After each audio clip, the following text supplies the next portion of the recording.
นะครับคือเซสชั่นแรกเราก็จะฉายภาพยนตร์สั้นเกี่ยวกับเรื่องของนายวันซึ่งอาจจะเป็นบางมุมบางแง่มุมนะฮะก็ช่วงต่อมาเราก็จะมาเข้าสู่ช่วงทอล์กกันนะครับจริงๆมีวิทยากร3ท่านนะครับท่านกำลัง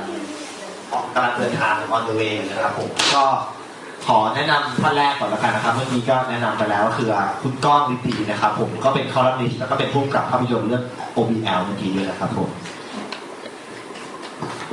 ครับผมก็คนต่อมาก็หลายๆคนก็จะเคยเห็นผลงานทาง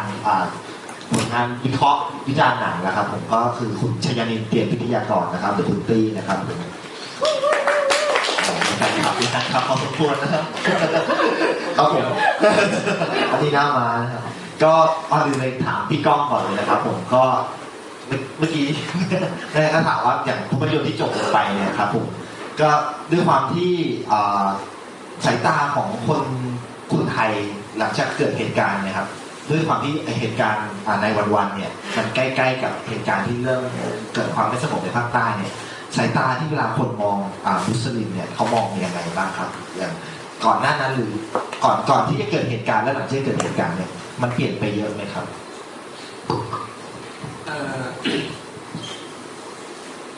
คือก็อย่างที่หนัง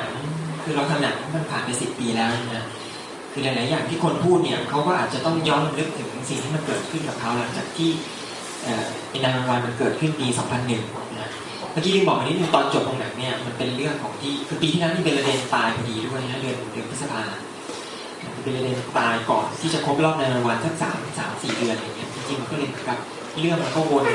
วัฏจักรมันก็กลับมาครบเป็นประมาณนึงอะไรอย่างเงี้ยนะทีนี้เรื่องโยงมาภาคใต้เนี่ยคืออย่างที่ในหนังพูดนะครับคือพอมันเกิดเหตุการณ์เนี่ย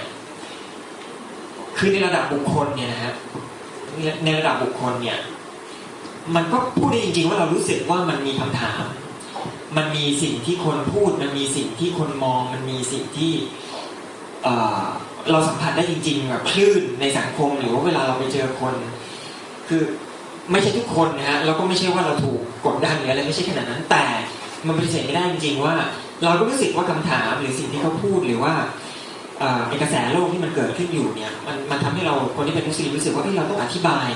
เราต้องดีเฟนต์เราต้องแก้ต่างเราจะต้องพูดให้เขาเข้าใจคือมันเหมือนกับไอ้ภาระของคำอธิบายมันตกอยู่กับเราโดยปริยายทั้งที่เราก็คิดเหมือนกันว่าจริงๆแล้วเกี่ยวหรือเปล่าเนี่ยหรือว่าไม่เกี่ยวเลยแต่ว่าถ้าไม่เกี่ยวก็ไม่ได้เพราะมันมีสิ่งที่เราสัมผัสได้จากคนรอบข้างอยู่นะฮะก็นี่แหละจริงๆก็ไม่ต่างจากที่หนังเขาพูดเท่าไหร่นะแล้วก็มันก็เกิดกระแสย้อนกลับด้วยว่ามาอเมริกามาว่ามุสลิมมากๆมันก็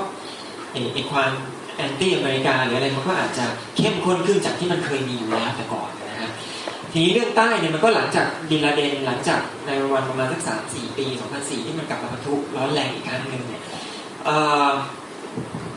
คือเราไม่ได้บอกว่ามันโยงกันในแง่สังคมการเมืองอย่างได้ชัดนะแต่ว่าในฐานะที่คือกระแสโลกทั้งหมดเนี่ยมันกำลังพัดไปในทิศทางหนึ่งเนี่ยการที่เกิดเหตุการณ์ภาคใต้ขึ้นเนี่ย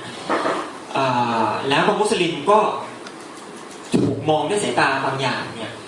มันก็ทับถมขึ้นมาจริงๆมันโยงกันจริงไม่จริงแค่ไหนเนี่ยก็ว่ากันหมายถึงในเชิงที่มันจับต้องได้นะครับในเชิงความรู้สึกความคิดแล้วก็สิ่งที่เราสัมผัสได้อะคือผมไม่สามารถจะพูดได้ในเชิงวิชาการหรืออะไรเลยเนี่ยแต่ว่าที่เราสัมผัสได้ที่เรารู้สึกคนมาถามจากที่เรารับรู้จากที่เราอ่านมันก็เห็นนะครับว่ามันสองดาบบินลาเดนเนี่ยไม่จบยังไม่เคลียร์คนก็ยังงงอยู่ว่าเกิดอะไรขึ้นทำไมถึงทำอะไรแบบโอ้โหรุนแรงขนาดนั้นแล้วก็มาภาคใต้ซึ่งตอนแรกๆเนี่ยถ้าเราจำได้เหตุการณ์ภาคใต้มันมีความสับสนมากแล้วก็คือผมว่าตอนนี้ไอความคิดที่ว่ามันไม่ใช่เรื่องศาสนาทั้งหมดเนี่ยมันค่อนข้างชัดขึ้นในช่วงสัก3-4 ปีหลังคนก็เริ่มเข้าใจว่ามันซับซ้อนกว่านั้นแต่ในช่วงแรกๆเนี่ยผมคิดว่าฝุ่นมันตลกมากแล้วก็คำอธิบายที่ง่ายที่สุดหรือสิ่งที่คนมองง่ายที่สุดก็คือเป็นมุสลิมกับพุทธแล้วก็พุทธตายเยอะกว่าว่าง่ายตอนแรกๆอะไรอย่างเงี้ยคือข่าวที่ออกมาหรือว่าสิ่งที่คนรับรู้มันเป็นแบบนั้นแต่ว่า แน่นอนช่วงหลังๆที่ผ่านมาผมคิดว่า 4-5 ปีหลังมันก็ผมคิดว่ามันก็ได้ผลประมาณนึงจากที่คนพูดเยอะๆนะรีเสิร์ชที่มันออกมาข่าวที่มันออกมาความพยายามที่จะให้เสียงอื่นมันออกมาบ้างก็ทำให้เห็นว่าเฮ้ยมันไม่ใช่แค่ศาสนามันซับซ้อนกว่านั้นตายก็ตายทั้งหมดทุกศาสนาตายหมดอะไรอย่างเงี้ยมีทหารด้วยมีผู้ก่อการร้ายด้วยมีอะไรด้วยมันหลายอย่างมันไม่ใช่แค่มุสลิมในภาพพูดง่ายๆนะมันไม่มีอะไรง่ายขนาดนั้นก็ประมาณนั้นเพราะฉะนั้นถ้าถามว่ามันโยงกันไหมผมคิดว่ามันก็โยงกันอาจจะไม่ใช่ในสิ่งที่จับต้องได้แต่ว่ามันโยงกันในฐานะกระแสโลกมันโยงกันในฐานะที่ความรู้สึกของคนมุสลิมที่รู้สึกว่าตัวเองต้องอธิบายตัวเองกำลังถูกมองว่าเป็นผู้ก่อปัญหาอันนี้มันเป็นสิ่งที่มีความเชื่อมโยงกันกับเหตุการณ์ในวันแล้วก็อย่างที่บอกนะครับคืออันนี้ก็เป็นสิ่งประหลาดอย่างหนึ่งนะคือว่าคนมุสลิมเนี่ยคืออาจจะเป็นเพราะเราเป็นคนกลุ่มน้อยนะครับในประเทศที่ไม่ใช่มุสลิมเนี่ยคือคนมุสลิมจะมีความรู้สึกว่าเราถูกพันเชื่อมโยงกับสิ่งที่มันเกิดขึ้นในโลกมุสลิมที่อื่นนะอย่างคนไทยเนี่ยสมมติว่าศรีลังกาชาวพุทธโดนทำอะไรเนี่ยเราก็คงไม่คิดอะไรเท่าไหร่นะก็ไม่เกี่ยวคนละประเทศกันอย่างเงี้ยแต่ว่ามุสลิมเนี่ยจะมีคือผมว่าอธิบายไม่ได้ว่าทำไมนะแต่ว่าอย่างที่บอกคืออาจจะเป็นเพราะเรื่องคนกลุ่มน้อยแล้วก็มันมีจินตนาการของความเป็นสังคมร่วมทั้งที่มันเป็นจินตนาการนะครับแต่มันไม่จริงนะฮะคือเราไม่เกี่ยวอะไรกับอาหรับอ่ะผมไม่เกี่ยวอะไรกับอาหรับทั้งสิ้นอ่ะผมไม่เกี่ยวอ่ะคือก็จัดการกันไปละกันอะไรอย่างเงี้ยแต่ว่าในเชิงจินตนาการอ่ะเราคิดว่าเราเกี่ยวใช่ไหมถ้ามีโอกาสก็อยากแต่งตัวเป็นแขกบ้างอะไรอย่างเงี้ยถ้ามีโอกาสก็อยากไปกินอาหารแขกแบบแขกจริงๆบ้างอะไรเงี้ยทั้งที่ก็บ้านเขาทำแกงเขียวหวานนะเขาไม่ได้ทำแกงกะหรี่ทุกวันไม่ได้ทำข้าวหมกไก่ทุกวันนะครับโอเคก็อร่อยดีก็ชอบกินนะแต่ว่านี่บอกว่ามันมีความเชื่อมโยงมันมีจินตนาการของการแชร์กับโลกอาหรับเพราะฉะนั้นอะไรที่เกิดตรงนั้นเนี่ยเราจะรู้สึกเยอะพอสมควรครับเอาแค่นี้ก่อนผมยาวไปได้ครับผมก็เรื่องหนึ่งที่อยากจะชวนคุยกันในวงนี้ครับผมก็อาจจะแลกเปลี่ยนกันได้นะครับผมก็ด้วยความที่เราทำไมถึงเราเลือกใช้ภาพยนตร์หรือว่าการเสวนาโดยที่มีคนที่เกี่ยวข้องกับภาพยนตร์พูดคุยเพราะว่าเรื่องเหตุการณ์ในวันๆเนี่ยโดยเฉพาะอเมริกาเนี่ยเป็นคนที่เป็นเพจเซนเตอร์ของโลกคือว่าเป็นคนกำหนดทิศทางโดยผ่านทางซอฟต์พาวเวอร์อย่างหนึ่งก็คือภาพยนตร์นะฮะแต่คือไอ้ตึกเวทนี่มันมีความสำคัญยังไงอันนี้ผมไปอ่านเจอในไบโอสโคปเล่มล่าสุดนะครับเขาก็บอกว่าจริงสำคัญมากโดยเฉพาะหนังที่เข้าในปีนั้นในหลายเรื่องเช่นสไปเดอร์แมนกับซูแบนเดอร์เนี่ยตัดสินใจตัดฉากที่มีเกี่ยวกับฉากตึกเวททิ้งหรือว่าในเรื่องวานิลาสกายในเรื่องที่จะเก็บไว้นะครับแต่ว่าหรือในปีนั้นมันมีหนังเรื่องเมกินแบ็ก2ที่จะเข้าครับคือตอนเขาตั้งใจแรกคือฉากจบเนี่ยเขาจะเป็นปีที่ตึกเวทแต่ว่าก็ต้องเปลี่ยนแผนทิ้งนะครับก็เป็นเรื่องหนึ่งซึ่งเขาเรียกอะไรก็สร้างผลกระทบต่อในโลกของภาพยนตร์พอสมควรคราวนี้ก็เลยอยากชวนคุณตี้ชยนินที่มีผลวิการภาพยนตร์ออกมาเรื่อยๆนั้นถามว่าจริงๆแล้วเนี่ยไอความที่เป็นชาตินิยมของอเมริกันเนี่ยมันถูกแฝงเข้ามาในหนังเนี่ยหลังจากเหตุการณ์เนี่ยเป็นยังไงบ้างครับถ้าเป็นในช่วงใกล้ๆกับปี 2001 เนี่ยเหตุการณ์โรเทตอย่างที่บอกคือเขาพยายามหลีกเลี่ยงตลอดเวลาภาพที่จะออกมาในช่วงนั้นเนี่ยมันก็จะออกมากับสารคดีที่เป็นเชิงคล้ายๆรายงานข่าวซึ่งแน่นอนว่ามันก็ต้องเป็นในเชิงที่ให้กำลังใจเสริมสร้างความหวังว่าแบบเฮ้ยไม่เป็นไรเดี๋ยวอเมริกาจะผ่านตรงนี้ไปได้ไม่ว่ายังไงมันจะเลวร้ายแค่ไหนเราก็จะผ่านไปได้จนกระทั่งหลังจากนั้นประมาณ 4 ปีประมาณปี 2005-2006 ที่จะเริ่มพูดถึงเหตุการณ์นี้ได้แล้วมันก็จะมีหนังที่ออกใกล้ๆเคียงกันอย่างเช่น World Trade Center ของ Oliver Stone หรือว่า United 93 ของ Paul Greengrass ซึ่งก็เป็นในเชิงส่งเสริมกำลังใจให้กำลังใจให้ความหวังกับอเมริกันชนเหมือนกันซึ่งแน่นอนว่าสิ่งนี้มันไปทั่วโลกมันกระจายไปทั่วโลกด้วยเรื่องคุณค่าเรื่องอะไรพวกนี้ซึ่งแน่นอนว่ามันก็ย่อมถูกตั้งคำถามจากคนที่ไม่ได้มีความรู้สึกร่วมมากเท่ากับคนอเมริกาซึ่งถือว่าตัวเองเป็นผู้ถูกกระทำในขณะเดียวกันก็มันก็มีฝั่งที่แอนตี้ชาตินิยมเช่นฟาเรนไฮต์ในวันๆไมเคิลมัวร์ซึ่งก็เป็นสารคดีที่ ตั้งใจโจมตีพรรครีพับลิกันและรัฐบาลจอร์จ W. บุชโดยตรงแต่ว่าสำหรับผมเรื่องหลังจากนั้นเนี่ยมันจะเกิดขึ้นแบบที่แนบเนียนอย่างนี้คือเมื่อเราไม่พูดถึง World Trade กันแล้วเมื่อเรื่อง World Trade มันไม่ใช่เทรนด์แล้วมันไม่ใช่สิ่งที่พูดถึงแล้วมันจะฮอตมันจะเป็นสิ่งที่แบบน่าตื่นตาตื่นใจต่อไปมันก็จะเกิดหนังเช่นหนังประเภท The Kingdom ที่ไปเซตเรื่องเกี่ยวกับการก่อการร้ายในดินแดนตะวันออกกลางสร้างความกลัวขึ้นมาอีกแบบหนึ่งซึ่งในเรื่องนั้นเนี่ยเขาจะเซตเรื่องว่าเกิดเหตุโจมตีขึ้นในนิคมของอเมริกันซึ่งอยู่ในซาอุดีอาระเบียซึ่งเป็นอาหรับที่เป็นมิตรกับอเมริกามันสร้างความกลัวขึ้นมาอีกแบบว่าแบบมันเหมือนกับการจำลองนะฮะจำลองความกลัวแบบที่คนอเมริกาได้เจอกับเหตุการณ์9/11วันซึ่งก็คือเฮ้ยเราอยู่ในที่ของเราที่เราคิดว่าเราปลอดภัยแต่ว่าไม่ว่ายังไงเราก็หนีไม่พ้นการโจมตีของไอ้พวกชั่วร้ายพวกนี้ไปได้แล้วยิ่งโดยเฉพาะเมื่อไปเทคเพลสอยู่ในซาอุดิอาระเบียซึ่งเป็นดินแดนที่แบบมันคืออาหรับมันก็ยิ่งเป็นการเสริมทับภาพลงไปอีกหรืออย่างแบทแมนบิกินก็เหมือนกันซึ่งตัวร้ายอย่างราซาลกูก็มีความเป็นแขกมีความเป็นตะวันออกซึ่งมันก็แน่นอนว่ามันเป็นการสะท้อน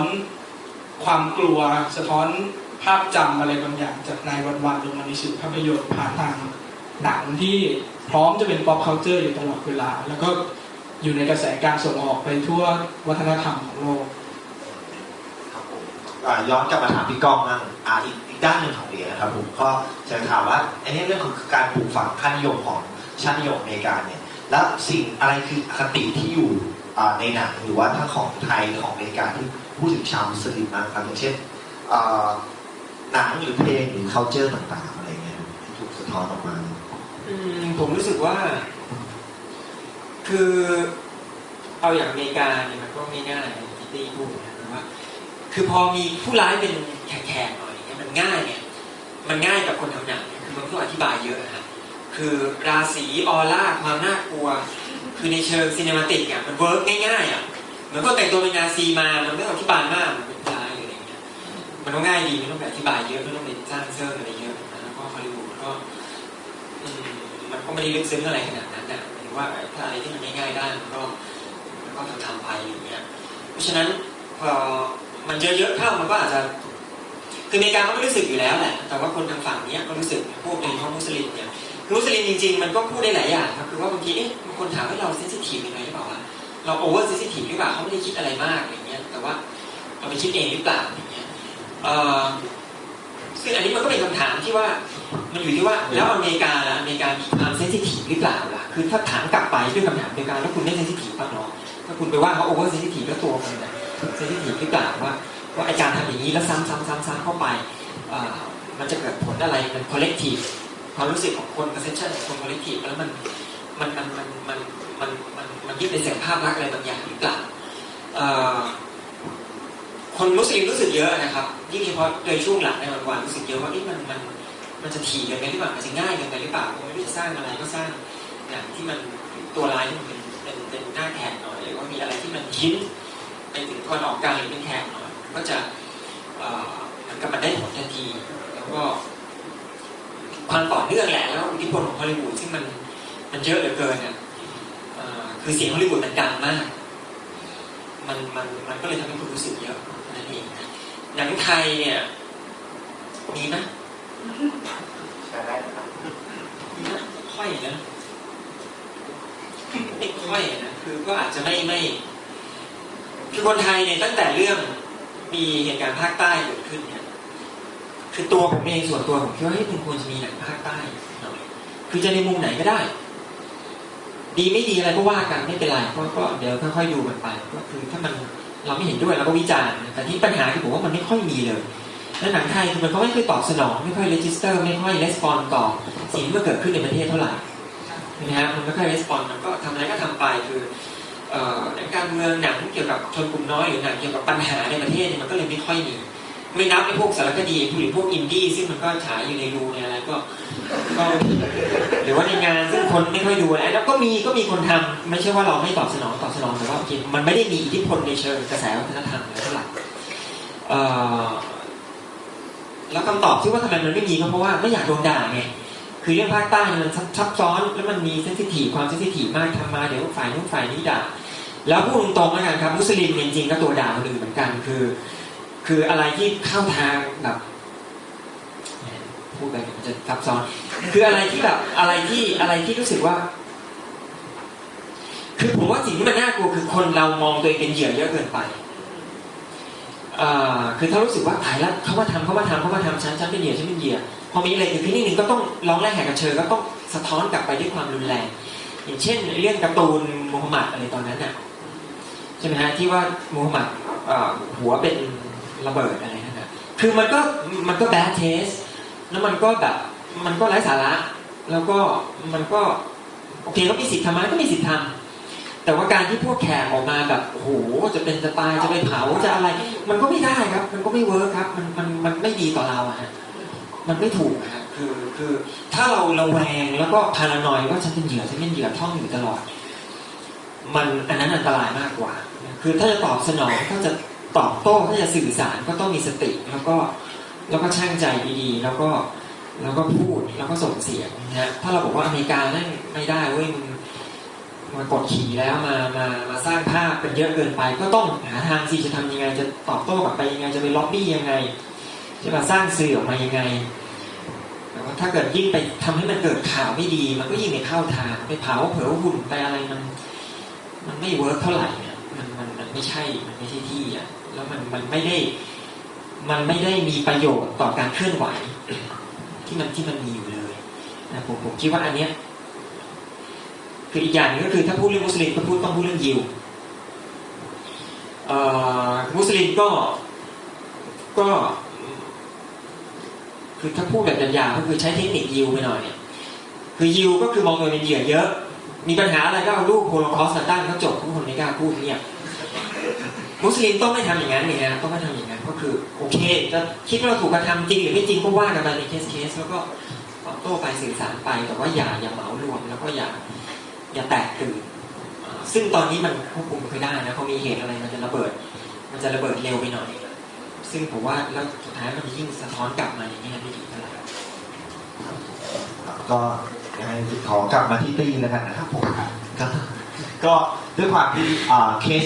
รายวันๆเนี่ยเป็นเคสหนึ่งคลาสสิกที่นักศึกษามวลชนเนี่ยชอบเอาไปสอนกันในเรื่องของไฮเปอร์เรียลิตี้นะครับก็คือว่าการสร้างความรู้สึกเสมือนจริงก็คือว่าช่วงนั้นเราก็จะเห็นภาพการฉายวนเดี๋ยวเครื่องบินชนทุก2 นาทีอาจจะตัดเข้าข่าวหรืออะไรจนเรารู้สึกว่ามันคุกคามเรามากๆเนี่ยไอ้ที่ไฮเปอร์เรียลิตี้เนี่ยครับที่ของคุณวิทยาเนี่ยมันสร้างความชอบธรรมในการก่อสงครามต่อต้านก่อการร้ายยังไงบ้างครับผมในการใช้ทักษะในการเล่าเรื่องแบบนี้ผมว่ามันมีหลายชั้นเหมือนกันเรื่องนี้ในชั้นที่เราเกี่ยวข้องกับอเมริกาโดยตรงใช่ไหมอเมริกามันก็แน่นอนว่ากูถูกกระทำเห็นอยู่แล้วผู้คนตายไปตั้งกี่พันคนมันแน่นอนว่ามันต้องรีพีทให้เห็นว่ากูเสียหายมากแค่ไหนความเสียหายจริงๆเสียหายมากๆมันเป็นสิ่งที่รุนแรงคุกคามแล้วก็ยอมรับไม่ได้แล้วมันแน่นอนว่าไอ้ภาพความเสียหายเนี่ยมันมีอิทธิพลมากถึงขนาดที่ทำให้ว่าจอร์จ W. บุชสามารถไปพูดกับคนอื่นได้ว่าแบบถ้าคุณไม่อยู่ฝั่งเราก็เป็นศัตรูเราถ้าคุณอยู่ฝั่งตรงข้ามประกอบการร้ายคุณก็ต้องมาเป็นพวกกับเราแน่นอนว่ามันก็ทำให้มีตั้งกี่สิบประเทศที่มาลงในบ่วงวอร์บอลเทเลอร์ที่ไปจัดการกับอัฟกานิสถานจัดการกับอิรักแน่นอนว่ามันสร้าง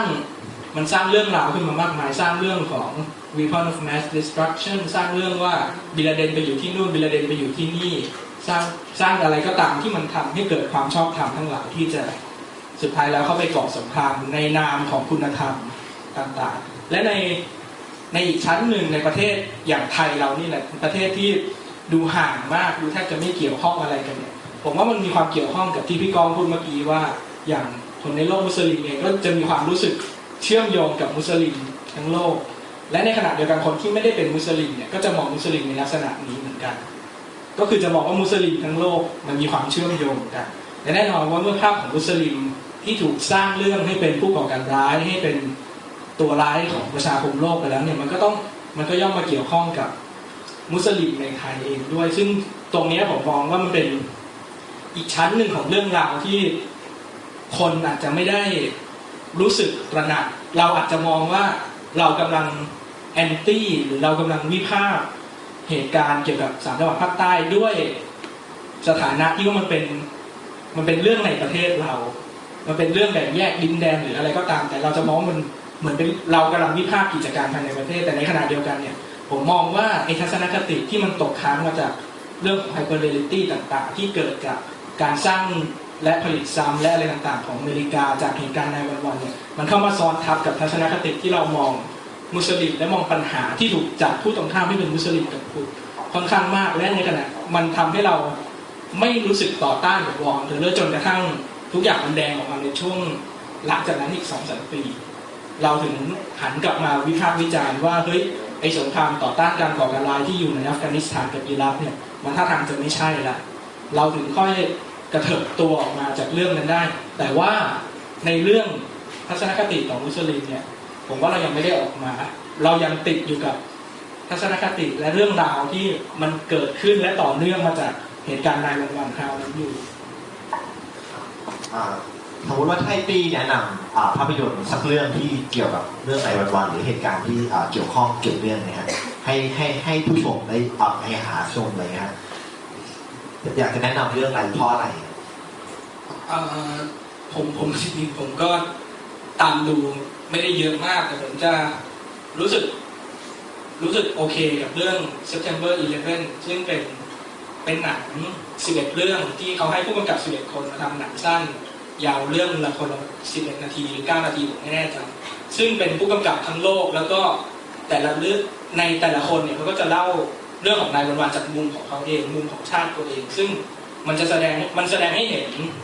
ทั้งด้านบวกด้านลบของนายวันๆที่มันสร้างผลกระทบที่สะเทือนไปทั้งโลกจริงๆสะเทือนตั้งแต่ว่าในอเมริกามันก็มีเรื่องของคนมุสลิมที่หน้าที่การงานดีเป็นอะไรดีแต่ว่าสุดท้ายคุณถูกสงสัยเป็นผู้ก่อการร้ายไปจนถึงกระทั่งแบบชุมชนเล็กๆที่อยู่ในหมู่บ้านสลัมแอฟริกาอะไรเงี้ยเหตุการณ์ที่เครื่องบินพุ่งชนตึกมันสะเทือนไปทั่วโลกได้ขนาดไหนหนังเรื่องนี้มันจะให้ภาพได้ประมาณนั้น